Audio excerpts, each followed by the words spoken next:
පංච උපාදානස්කන්ධ පිළිබඳ කොටස. පුනච පරම් භික්ඛවේ භික්ඛු ධම්මේසු ධම්මානුපස්සී විහෙරති පංචසු උපාදානස්කන්ධේසු කතංච භික්ඛවේ භික්ඛු ධම්මේසු ධම්මානුපස්සී විහෙරති පංචසු උපාදානස්කන්ධේසු ඉද භික්ඛවේ භික්ඛු ඉති රූපං ඉති රූපස්ස සමුදයෝ ඉති රූපස්ස අත්තංගමෝ ඉති වේදනා ඉති වේදනාය සමුදයෝ ඉති වේදනාය අත්තංගමෝ ඉති සංඥා ඉති සංඥාය සමුදයෝ ඉති සංඥාය අත්තංගමෝ ඉති සංඛාරා ඉති සංඛාරාණං සමුදයෝ ඉති සංඛාරාණං අත්තංගමෝ ඉති විඤ්ඤාණං ඉති විඤ්ඤාණස්ස සමුදයෝ ඉති විඤ්ඤාණස්ස අත්තංගමෝති. පද අර්ථ. පුනච පරං යලි වෙනත් භාවනාවක් කියමි. භික්ඛවේ පින්වත් මහණෙනි. භික්ඛු සද්ධර්මය අවබෝධ කරනු කැමැති භික්ෂුව. ධම්මේසු ධර්මයන් කෙරෙහි. ධම්මානුපස්සී ඒ ධර්මයන් පිළිබඳ යථා ස්වභාවය අවබෝධයෙන් දකිමින්. විහෙරති වාසය කරයි. පංචසු උපාදානස්කන්ධේසු පංච උපාදානස්කන්ධ නම් වූ. කතංච කෙසේද. භික්ඛවේ පින්වත් මහණෙනි. භික්ඛු භික්ෂුව. ධම්මේසු ධර්මයන් කෙරෙහි. ධම්මානුපස්සී ඒ ධර්මයන් පිළිබඳ යථා ස්වභාවය අවබෝධයෙන් දකිමින්. විහෙරති වාසය කරයි. පංචසු උපාදානස්කන්ධේසු පංච උපාදානස්කන්ධ නම් වූ. ඉද මේ කරුණෙහිලා. භික්ඛවේ පින්වත් මහණෙනි. භික්ඛු භික්ෂුව. ඉති මේ ආකාර වේ. රූපං සතර මහා භූතයන්ගෙන් හටගත් රූපය. ඉති මේ ආකාර වේ. රූපස්ස එම රූපයන් මුල් කොටගෙන. සමුදයෝ සංසාරේ පැවැත්ම හට ගැනීම. ඉති මේ ආකාර වේ. රූපස්ස සංසාරේ පැවැත්ම සකස් කළ එම රූපයෙහි. අත්තංගමු හේතු ප්‍රත්‍ය රහිත වීමෙන් අභාවයට පත්වීම. ඉති මේ ආකාර වේ. වේදනා ස්පර්ශයෙන් හටගත් වේදනාව. ඉති මේ ආකාර වේ. වේදනාය එම වේදනා මුල් කොට. සමුදයෝ සංසාරේ පැවැත්ම එනම් හට ගැනීම. ඉති මේ ආකාර වේ. වේදනාය සංසාරේ පැවැත්ම සකස් කළ වේදනාවෙහි. අත්තංගමෝ හේතු ප්‍රත්‍ය රහිත වීමෙන් අභාවයට පත්වීම. ඉති මේ ආකාර වේ. සංඥා ස්පර්ශයෙන් හටගත් සංඥාව එනම් අරමුණු හඳුනා ගැනීම. ඉති මේ ආකාර වේ. සංඥාය එම අරමුණු හඳුනා ගැනීම මුල් කොට. සමුදයෝ සංසාරේ පැවැත්ම හට ගැනීම. ඉති මේ ආකාර වේ. සංඥාය සංසාරේ පැවැත්ම සකස් කළ එම අරමුණු හඳුනා ගැනීම. අත්තංගමෝ හේතු ප්‍රත්‍ය රහිත වීමෙන් අභාවයට පත්වීම. ඉති මේ ආකාර වේ. සංඛාරා ස්පර්ශයෙන් හටගත් වේදනාව තුළින් විපාක විඳීම පිණිස කර්ම සකස් වීම. සංස්කාර. ඉති මේ ආකාර වේ. සංඛාරාණං එම සංස්කාර මුල් කොට. සමුදයෝ සංසාරේ පැවැත්ම හට ගැනීම. ඉති මේ ආකාර වේ. සංඛාරාණං සංසාරේ පැවැත්ම සකස් කළ එම සංස්කාරයන්. අත්තංගමෝ හේතුප්‍රත්‍ය රහිත වීමෙන් අභාවයට පත්වීම. ඉති මේ ආකාර වේ. විඤ්ඤාණං නාම රූප නිසා හටගත් විඥාණය. ඉති මේ ආකාර වේ. විඤ්ඤාණස්ස එම විඥාණය මුල් කොට. සමුදයෝ සංසාරේ පැවැත්ම හට ගැනීම. ඉති මේ ආකාර වේ. විඤ්ඤාණස්ස සංසාරේ පැවැත්ම සකස් කළ එම විඥාණය. අත්ංගමෝ හේතුප්‍රත්‍ය රහිත වීමෙන් අභාවයට පත්වීම. පද ගැලපීම. පින්වත් මහණෙනි, යලි වෙනත් භාවනාවක් කියමි. පංච උපාදානස්කන්ධ නම් වූ ධර්මයන් කෙරෙහි ඒ ධර්මයන් පිළිබඳ යථා ස්වභාවය අවබෝධයෙන් දකිමින් වාසය කරයි. පින්වත් මහණෙනි, භික්ෂුව පංච උපාදානස්කන්ධ නම් වූ ධර්මයන් කෙරෙහි ඒ ධර්මයන් පිළිබඳ යථා ස්වභාවය අවබෝධයෙන් දකිමින් වාසය කරන්නේ කෙසේද? පින්වත් මහණෙනි, මේ කරුණෙහිලා භික්ෂුව සතර මහා භූතයන්ගෙන් හටගත් රූපය මේ ආකාර වේ. එම රූපයන් මුල් කොට සංසාරයේ පැවැත්ම හට ගැනීම මේ ආකාර වේ. සංසාරයේ පැවැත්ම සකස් කළ එම රූපේහි හේතුප්‍රත්‍ය රහිත වීමෙන් අභාවයට පත්වීම මේ ආකාර වේ. යයි මනා කොට දැනගනී. ස්පර්ශයෙන් හටගත් වේදනාව මේ ආකාර වේ. එම වේදනාව මුල් කොට සංසාරයේ පැවැත්ම හට ගැනීම මේ ආකාර වේ. සංසාරයේ පැවැත්ම සකස් කළ වේදනාවෙහි හේතුප්‍රත්‍ය රහිත වීමෙන් අභාවයට පත්වීම මේ ආකාර වේයයි මනා කොට දැනගනී. ස්පර්ශයෙන් හටගත් සංඥාව එනම් අරමුණු හඳුනා ගැනීම මේ ආකාර වේ. එම අරමුණු හඳුනා ගැනීම මුල් කොට සංසාරයේ පැවැත්ම හට ගැනීම මේ ආකාර වේ.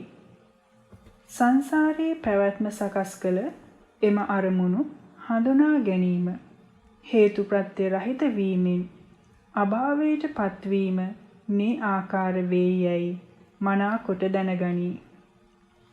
ස්පර්ශයෙන් හටගත් චේතනාව තුළින් විපාක විඳීම් පිණිස කර්ම රැස්වීම සංස්කාර මේ ආකාර වේ.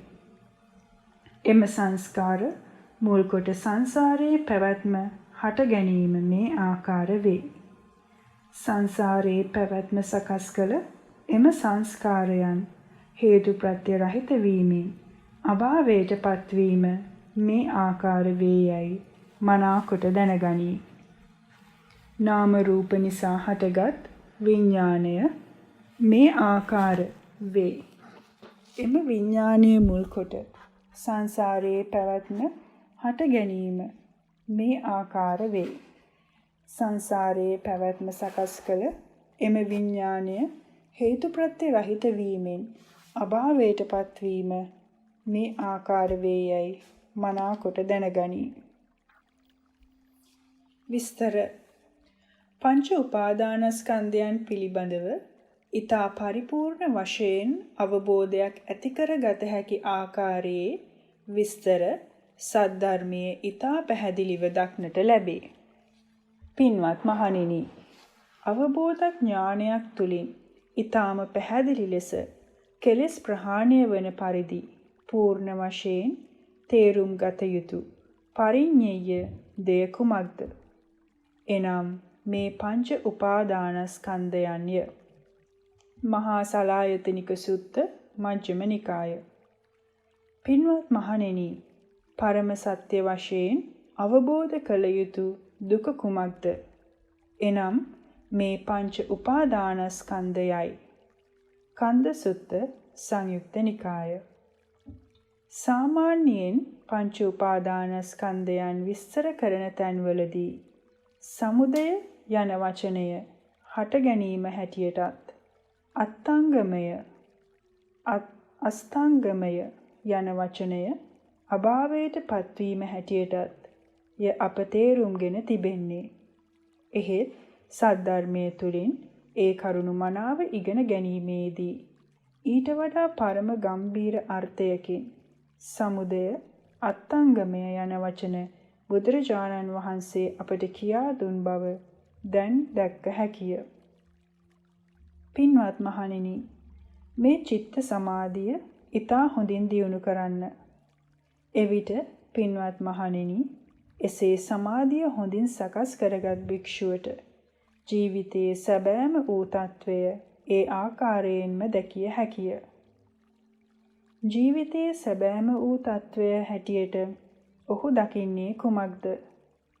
රූපයේ සමුදයත් අස්තංගමයත් වේදනාවේ සමුදයත් අස්තංගමයත්ය. සංඥාවේ සමුදයත් අස්තංගමයත්ය. සංස්කාරවල සමුදයත් අස්තංගමයත්ය. විඥානයේ සමුදයත් අස්තංගමයත්ය. පින්වත් මහණෙනි, කුමක්ද මේ රූපයේ, වේදනාවේ, සංඥාවේ, සංස්කාරයන්ගේ, විඥානයේ සමුදය? පින්වත් මහණෙනි, මෙකරුණෙහිලා භික්ෂුව රූපය, වේදනා, සංඥා, සංස්කාර, විඥාන මමය, මාගේය, මාගේ ආත්මය වශයෙන් පිළිගනී. එහි හොඳ කියයි. එය කැමැත්තෙන් වැළඳගෙන සිටී. මෙසේ රූප, වේදනා, සංඥා, සංස්කාර, විඥාන මමය, මාගේය, මාගේ ආත්මය වශයෙන් පිළි අරගෙන එහි හොඳ කියන එය කැමැත්තෙන් වැළඳගෙන සිටින තැනැත්තාහට ඒ කෙරෙහි ආශාව උපදී. මෙසේ රූප, වේදනා, සංඥා, සංස්කාර, විඥාන කෙරෙහි යම් ආශාවක් ඇද්ද, ඒ ආශාව ක්‍රියාකාරී බලවේගයක් බවට පත්වේ. යා රූපේ නන්දි තදුපාදානං. මෙසේ ආශාව ක්‍රියාකාරී බලවේගයක් බවට පත්වීම නිසා කාම භවයේහි හෝ රූප භවයේහි හෝ අරූප භවයේහි විපාක විඳීම පිණිස කර්ම සකස් වේ. තස්ස උපාදාන පච්චයෝ භවෝ හෝති. භවයේහි විපාක විඳීම පිණිස කර්ම සකස් වීමෙන් ඉපදීම සිදුවේ. ඉපදීම නිසා ජරා ජීර්ණ වීම, මරණයට පත්වීම, ශෝක වැළපීම්, දුක් දොම්නස්, උපායාස හටගනිත්. මේ ආකාරයෙනි මේ සමස්ත දුක් ජාලයම හටගන්නේ. පින්වත් මහණෙනි, මෙය වනාහි රූපයේ, වේදනාවේ, සංඥාවේ, සංස්කාරයන්ගේ, විඥානයේ සමුදයයි. සමාධි භාවනා සුත්ත සංයුක්ත නිකාය. එවිට සමුදය යනු මේ ජීවිත පැවැත්ම නම් වූ සංසාරයේ පැවැත්ම සකස් වීම හැර වෙන කුමක්ද? එම නිසා සමුදය යනුවෙන් අදහස් කරන දෙය අප පැහැදිලි ලෙස තේරුම් ගත යුතුය. ඊළඟට අස්තංගමය අභාවයට පත්වීම බුදුරජාණන් වහන්සේ විස්තර කර දෙන්නේ කෙසේදැයි සොයා බලමු. පින්වත් මහණෙනි, මේ රූපයේ, වේදනාවේ, සංඥාවේ, සංස්කාරයන්ගේ, විඥානයේ අස්තංගමය හෙවත් අභාවයට යාම යනු කුමක්ද? පින්වත් මහණෙනි, මෙකරුණෙහිලා භික්ෂුව අවබෝධ ඥානයක් තුලින් කෙලෙසුන් ප්‍රහාණය වී යන පරිදි යථාර්ථයේ දැක්ම නිසා රූප, වේදනා, සංඥා, සංස්කාර, විඥාන මමය, මාගේය, මාගේ ආත්මය වශයෙන් නොපිළිගනී. එහි හොඳ නොකියයි. එය කැමැත්තෙන් නොවැළඳ ගනී. එය නොපිළිගෙන සිටින, එහි හොඳ නොකියන, එය කැමැත්තෙන් නොවැළඳ ගන සිටින ඔහුට රූප, වේදනා, සංඥා, සංස්කාර, විඥාන කෙරෙහි තිබුණා වූ යම් ආශාවක් ඇද්ද එය නිරුද්ධ වෙයි.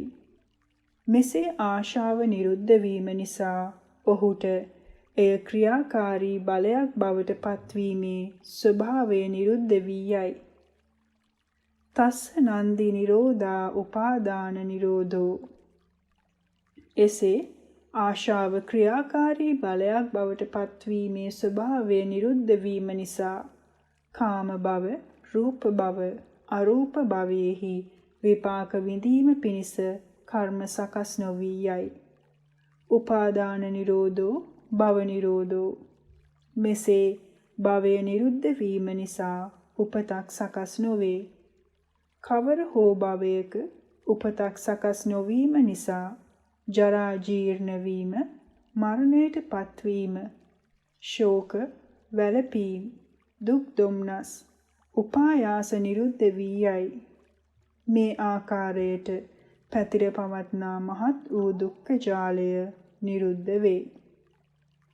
පින්වත් මහණෙනි, රූපේ, වේදනාවේ, සංඥාවේ, සංස්කාරයන්ගේ, විඥානයේ අස්තංගමය අභාවයට පත්වීම යනු මෙයයි.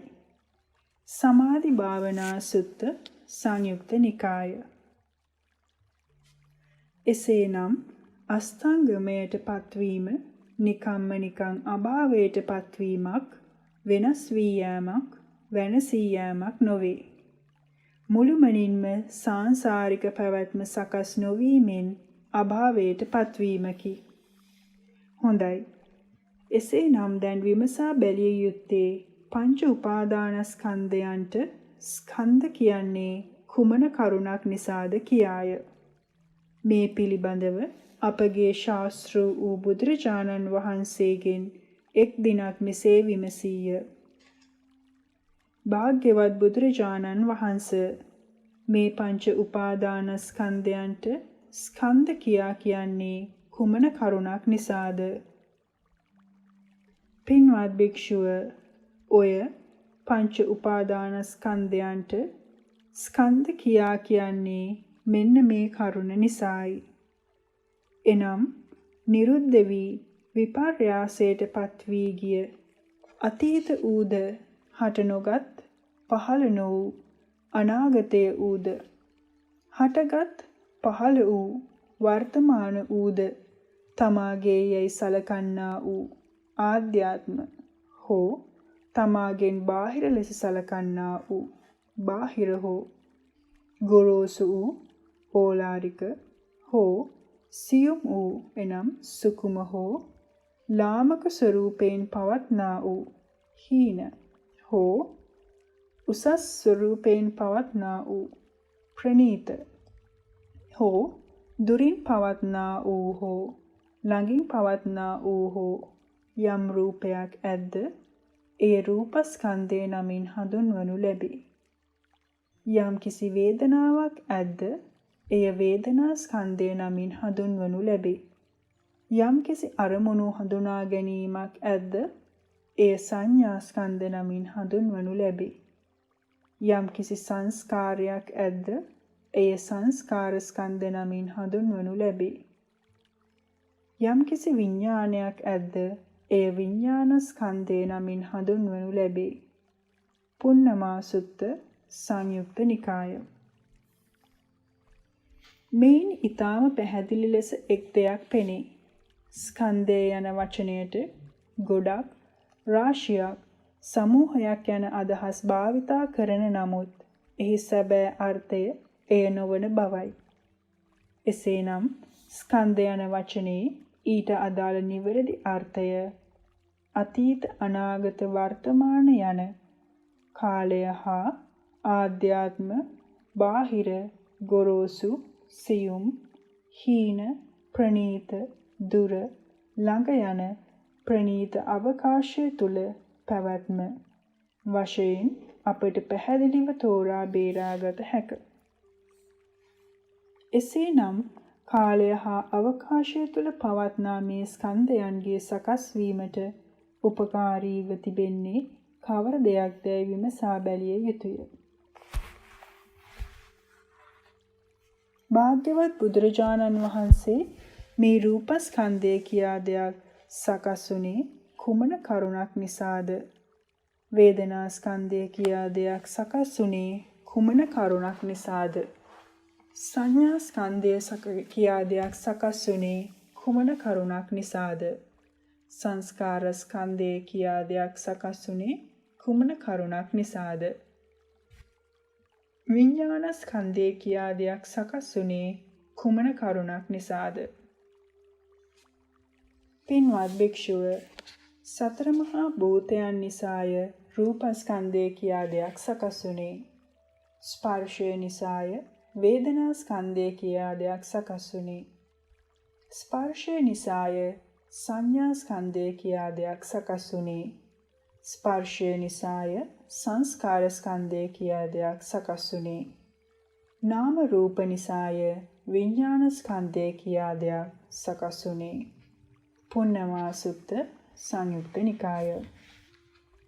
තමාගේය සලකාගෙන අනන්ත සසරක් ගෙවාගෙන පැමිණි මේ ජීවිතය ගැනය බුදුරජාණන් වහන්සේ පංච උපාදානස්කන්ධයක් තුලින් අපට පහදා දෙනු ලබන්නේ. අවබෝධ කරගත නොහැකි පරිදි හාත්පසින්ම අවිද්‍යාවෙන් වැසී පැවැත්ම පුදුම සහගතය. ඒ බව හොඳින් වැටහි යන්නේ මේ පංච උපාදානස්කන්ධය පිළිබඳව ශ්‍රීමද් බුද්ධ වචනය ඔස්සේ නුවණින් සලකා බලන විටය. පංච උපාදානස්කන්ධයන්ගේ යථා ස්වභාවය හරියාකාර ලෙස කෙලෙසුන් ප්‍රහාණය වී යන පරිදි අවබෝධ කර ගැනීමට හැකි වුවහොත් මේ සාංසාරික ප්‍රශ්නය සදහටම විසඳී යනු ඇත. මේ පංච උපාදානස්කන්ධයන් පවතින්නේ වෙන්වෙන්ව නොවේ. මේ වනාහි එකට පවතින සංයුතියකි. ඒ බව සද්ධර්මයේ සඳහන් වන්නේ මෙසේය. පින්වත් මහණෙනි, නොකැඩුණු කුණු නො වූ අවසුලං ආදියෙන් විනාශ නො වූ හොඳ සාරවත් පැල හට ගැනීමේ ශක්තිය තිබෙන බීජ වර්ග තිබේ නම්, ජලයක් තිබේ නම්, එවිට මේ බීජ වර්ග රෝපණය කළ විට හොඳින් පැලවෙනවා නොවේද? එසේය භාග්‍යවත් බුදුරජාණන් වහන්සේ. පින්වත් මහණෙනි, අන්න ඒ ආකාරයෙන් මෙය දත යුතුය. එනම් මේ විඥානයේ පැවැත්මට උපකාරී වන කරුණු සතර රූප, වේදනා, සංඥා, සංස්කාර චතස්සෝ විඥානත්තිතියෝ පොළව වශයෙන් සැලකිය හැකිය. එමෙන්ම පින්වත් මහණෙනි, ආශ්වාදයෙන් ඇලීම නම් වූ නන්දි රාගය ජලය වශයෙන් සැලකිය හැකිය. ආහාර සහිත විඥානය අර සාරවත් බීජ වර්ග වශයෙන් සැලකිය යුතුය. පින්වත් මහණෙනි, විඥානය පැවතුනහොත් පවතින්නේ රූපේහි බැසගෙනය. රූපය මූලික කාරණය කොටය. රූප ආරම්මණං රූපේ පිහිටාය. වේදනාවේ බැසගෙනය. වේදනාව මූලික කාරණය කොටය. වේදනාරම්මණං වේදනාවෙහි පිහිටාය. අරමුණු හඳුනා ගැනීමෙහි බැසගෙනය. අරමුණු හඳුනා ගැනීම මුල් කොටය. සංඥාරම්මණං අරමුණු හඳුනා ගැනීමෙහි පිහිටාය. කාම, රූප, අරූප භවයේහි විපාක විඳීම පිණිස කර්ම රැස්වෙන පරිදි සකස් වන චේතනා එනම් සංස්කාරයන්හි බැසගෙනය. සංස්කාර මූලික කාරණය කොටය. සංස්කාරයන්හි පිහිටාය. එසේ පවතින විඥාණය ආශාව නම් වූ ජලයෙන් තෙත් වෙමින් වැඩි විපුල බවට පත්වෙයි. පින්වත් මහණෙනි, ඉදින් යම් කෙනෙක් කීවොත් මම් වනාහි රූපයෙන් තොරව, වේදනාවෙන් තොරව, සංඥාවෙන් තොරව, සංස්කාර වලින් තොරව විඥානයේ පැමිණීමක් ගැන හෝ යාමක් ගැන හෝ චුත වීමක් ගැන හෝ උපත ලැබීමක් ගැන හෝ වැඩිමක් වඩා හොඳින් වැඩිමක් විපුල බවට පත්වීමක් ගැන හෝ ප්‍රකාශ කරන්නෙමි කියා එය කිසිසේත් විය හැකි දෙයක් නොවේ. පින්වත් මහණෙනි, රූප ධාතුව රූපස්කන්ධය කෙරෙහි භික්ෂුවගේ රාගය යම් කලක ප්‍රහීන වෙයිද, එවිට රාගයේ ප්‍රහාණය නිසා විඥානයේ පැවැත්ම සඳහා රූපය මූලික කාරණයක් වශයෙන් තිබෙන බල පැවැත්වීම සිඳී යයි. වෝච්චිච්ඡති ආරම්මන. එනිසා විඥානයේ පැවැත්ම නැති වී යයි. වේදනා ධාතුව වේදනා ස්කන්ධය කෙරෙහි, සංඥා ධාතුව සංඥා ස්කන්ධය කෙරෙහි, සංස්කාර ධාතුව සංස්කාර ස්කන්ධය කෙරෙහි, විඥාන ධාතුව විඥාන ස්කන්ධය කෙරෙහි භික්ෂුවගේ රාගය යම් කලක ප්‍රහීන වෙයිද, එවිට රාගයේ ප්‍රහාණය නිසා විඥානයේ පැවැත්ම සඳහා විඥානයේම මූලික කාරණයක් වශයෙන් තිබුණ බල පැවැත්වීම සිඳී යයි. වොච්චිච්ඡති ආරම්මනං. එනිසා විඥානයේ පැවැත්ම නැති වී යයි. එහෙයින් භවය පිණිස සකස් වීමක් නොමැති නොවැඩෙන භව පැවැත්මේ නොපිහිටි විඥානය භවයෙන් මිදුනේ වෙයි. භවයෙන් මිදීම නිසා විමුක්තියේ සිටියේ වේ. විමුක්තියටපත් වූ හේයින් ලෝතුරු සැනසීම ලබයි. ලෝකයෙන් එතර වීම නිසා සැනසීම ඇති කලෙහි කැළඹීමක් නැත. කැළඹීමකින් තොරව තමා තුළම පිරිනිවී යයි. උපතක සකස් වීම, ක්ෂය වීම, කීනා ජාති, පාරිශුද්ධ ජීවිතයේ ඵල නෙළන ලදී. වසිතම් බ්‍රහ්මචර්යයන්. වැඩිය යුතු උතුම් ආර්ය මාර්ගය වඩා නිම කරන ලදී. කතං කරණීයං. විමුක්තිය පිණිස කළ යුතු වෙන කිසිවක් නැතැයි තමාම මනාකොට දැනගනී. නාපරං ඉත්තත්ථායාති පජානාති. බීජසුත්ත සංයුක්ත නිකාය. කරුණු මෙසේ හේයින් පංච උපාදාන ස්කන්ධය පිළිබඳ යථාබෝධය ඇති කර ගැනීමේ සියලු අවස්ථාව හිමි වී ඇත්තේ තථාගත ශ්‍රාවකයාට පමණි. ඉති අජ්ජත්තං වා ධම්මේසු ධම්මානුපස්සී විහෙරති. බහිද්ධා වා ධම්මේසු ධම්මානුපස්සී විහෙරති. අජ්ජත්ත බහිද්ධා වා ධම්මේසු ධම්මානුපස්සී විහෙරති. පද අර්ථ.